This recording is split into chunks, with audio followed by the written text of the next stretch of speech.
प्रीति, आलोक ने तेजी से आवाज लगाई तो प्रीति अंदर तक हिल गई और दौड़कर कमरे में पहुंची। ये क्या है? तुमने मेरी शर्ट को प्रेस नहीं किया और मुझे आज यही शर्ट पहनकर जाने का मन है, लेकिन आप तो हर शुक्रवार को ऑफिस टी शर्ट पहनकर जाते हो, इसीलिए मैंने सोचा कि कल प्रेस कर लूंगी। तभी शोभा जी उधर से गुजरती है। मेरे बेटे से जितनी देर तूने जुबान लड़ाई है उतनी देर में तू प्रेस ही कर देती।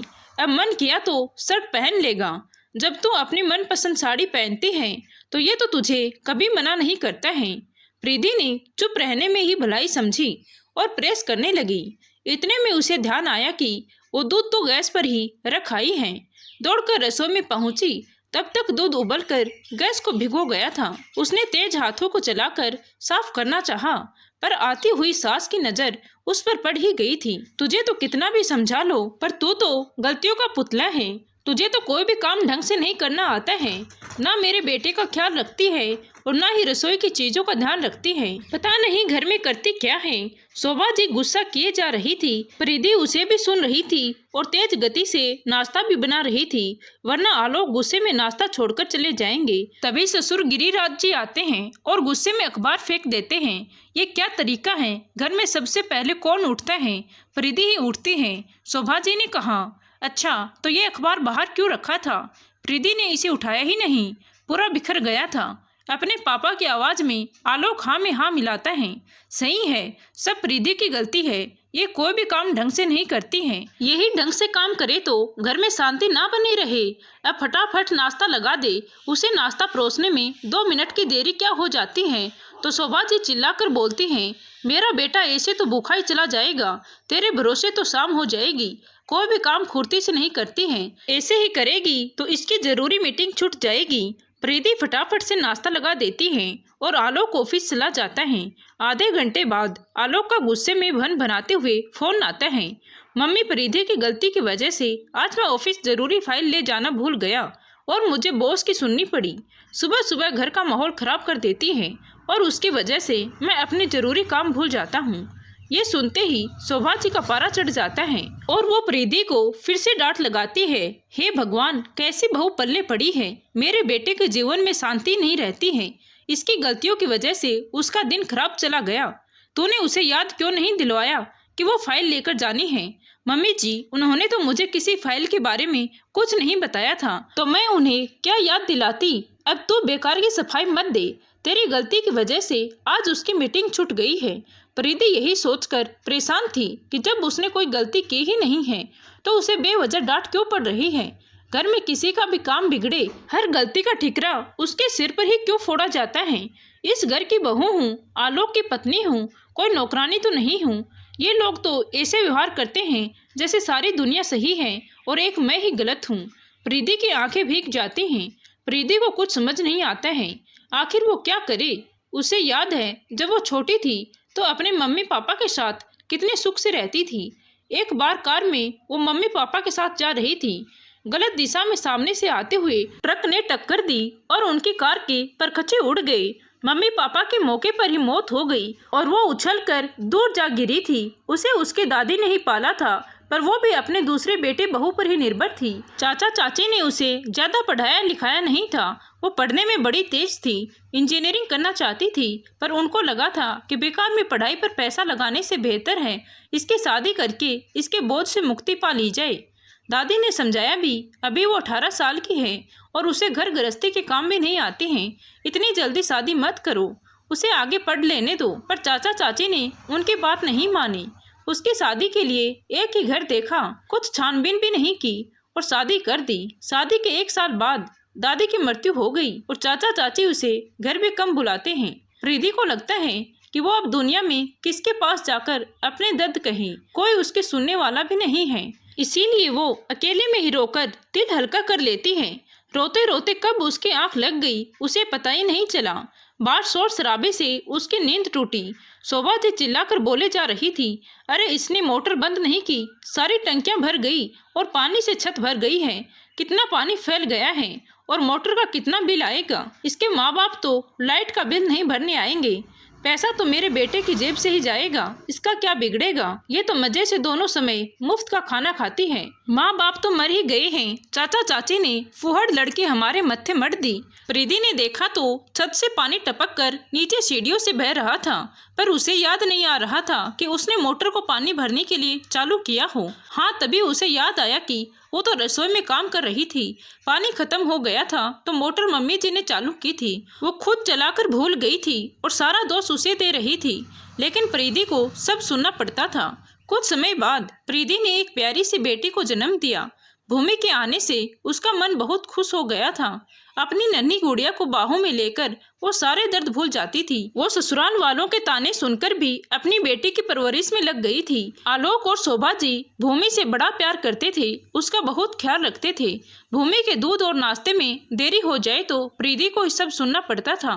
भूमि एक दिन खेलते खेलते पार्क में गिर गई, उसे बहुत चोट आई तो सबने मिलकर प्रीति को डांट दिया। सब तेरी गलती है, तू मेरी पोती का ध्यान नहीं रख सकती है, जाने कौन से काम में लगी रहती है। प्रीति को उस दिन भी बहुत दुख हुआ। घरवाले भूमि से प्यार करते हैं, ये बहुत अच्छा है, पर पार्क तो वो अपनी सहेलियों के साथ गई थी, वो तो घर पर थी। हर बार उसे ही कसूरवार क्यों ठहराया जाता है।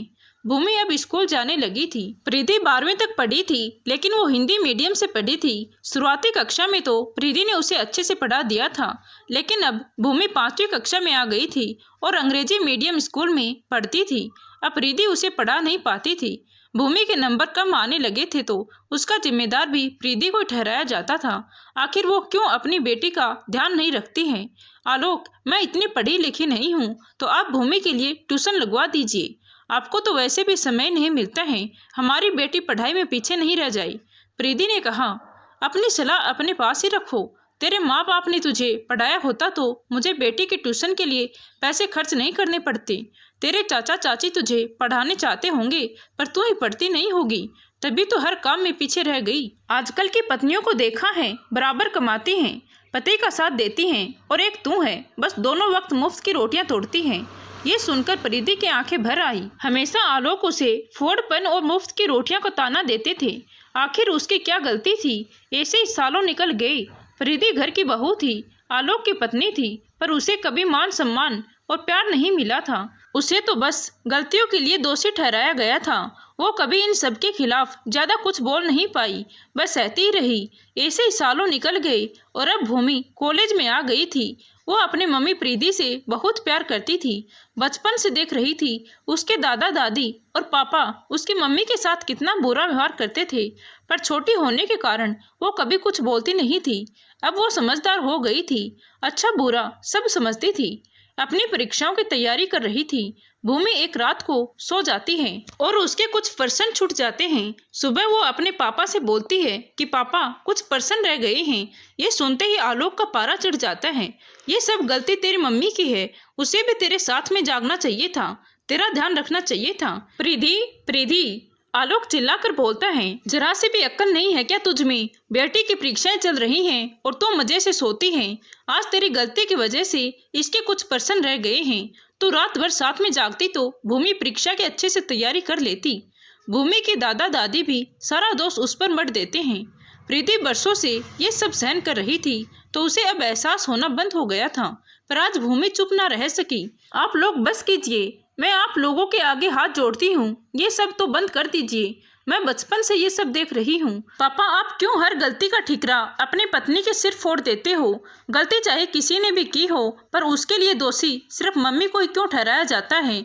मम्मी कोई पंचिंग बैग है जो जब आया एक मुक्का मारता चला गया और मम्मी सब सहन करती चली गई। पापा, आपने अपनी पत्नी का ख्याल नहीं रखा, ये आपकी सबसे बड़ी गलती है।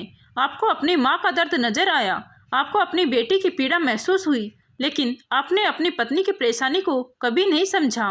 पापा, मम्मी के मम्मी पापा बचपन में उन्हें छोड़कर चले गए थे, तो इसमें मम्मी की क्या गलती थी।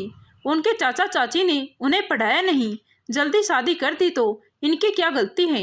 इन्होंने हिंदी मीडियम में पढ़ाई की है तो इनकी क्या गलती है। आपने हमेशा अपनी पत्नी को दबा कर रखा, इनके सम्मान की धज्जियां उड़ाते रहे। आप हमेशा से मम्मी को डांटते रहे। मम्मी ने कभी पलट कर जवाब नहीं दिया। मम्मी से सबसे बड़ी गलती यही हुई है कि इन्होंने अन्याय सहा है, कभी आप लोगों के खिलाफ आवाज नहीं उठाई है। हर इंसान अपने जीवन में गलतियां करता है, पर उसे उसका एहसास नहीं होता है। पर पत्नी या बहू गलती करे तो उसका ढिंढोरा पीटा जाता है, गलती ना भी करे तो उसे ही दोषी बनाया जाता है। आखिर पत्नी ही तो हर बार कसूरवार नहीं होती है, पर ये पुरुष प्रधान समाज है। यहाँ पत्नियों और बहुओं की गलतियों को कभी माफ नहीं किया जाता है। पापा, आज तो मैं यहाँ पर हूँ, कल को मेरी पढ़ाई पूरी हो जाएगी, मैं भी किसी की पत्नी बनूंगी, तब मुझे भी हर बात के लिए दोषी ठहराया जाएगा, तो आपको कितना दुख होगा। मैं अपने ससुराल से रोते हुए आपको फोन करूंगी तो आपको कितना दर्द होगा। पर यहाँ तो मम्मी को ये भी सहारा नहीं मिला। वो रोती होगी, पर उनका दुख दर्द सुनने के लिए उनके मम्मी पापा नहीं हैं। अपनी बेटी को दुख में देखकर उनकी आत्मा कितनी तड़पती होगी, उन्हें कितना दुख पहुँचता होगा। भूमि की बात सुनकर सभी के चेहरे पर चुप्पी छा गई। कोई कुछ नहीं बोल पा रहा था। सब अपने गलत व्यवहार के लिए शर्मिंदा हो रहे थे। पापा, सच्चे मन से बताओ कि मम्मी ने क्या हमेशा बस गलती ही की है? इस घर परिवार आपके लिए और हमारे लिए कभी कुछ अच्छा नहीं किया। हर बार बस उनकी उन गलतियों को गिनाया गया जो उन्होंने की ही नहीं। मैं तो बचपन से यही सब देख रही हूँ, पर अब बड़ी हो गई हूँ, मुझ में भी समझ आ गई है। पापा, क्या आपने, दादाजी और दादी जी ने कभी कोई गलती नहीं की? शायद आप लोगों के अहम ने उसे स्वीकारा ही नहीं। उसका दोषी मम्मी को बताकर आप लोग मुक्त हो गए। भूमि की बात का किसी के पास कोई जवाब नहीं था। सब खामोश खड़े थे, पर आज प्रीति की आंखों से बरसों का दर्द आंसू बनकर बह रहा था। आज उसे अपनी बेटी में अपनी मम्मी नजर आ रही थी, जिसने उसके दर्द को महसूस किया था। वो भूमि से लिपट कर रोने लगी और रोती ही रही जब तक उसका मन हल्का नहीं हो गया। दोस्तों, कई घरों में पत्नी की यही स्थिति है। उसे हर बात के लिए कसूरवार ठहराया जाता है, गलतियों का ठिकरा उसके सिर ही फोड़ा जाता है, पर जो सहती है वो दबती है। इसीलिए जवाब देकर सम्मान से जीना चाहिए। धन्यवाद दोस्तों। कहानी अच्छी लगी हो तो प्लीज़ वीडियो को लाइक, शेयर एंड सब्सक्राइब जरूर करें। Thank you.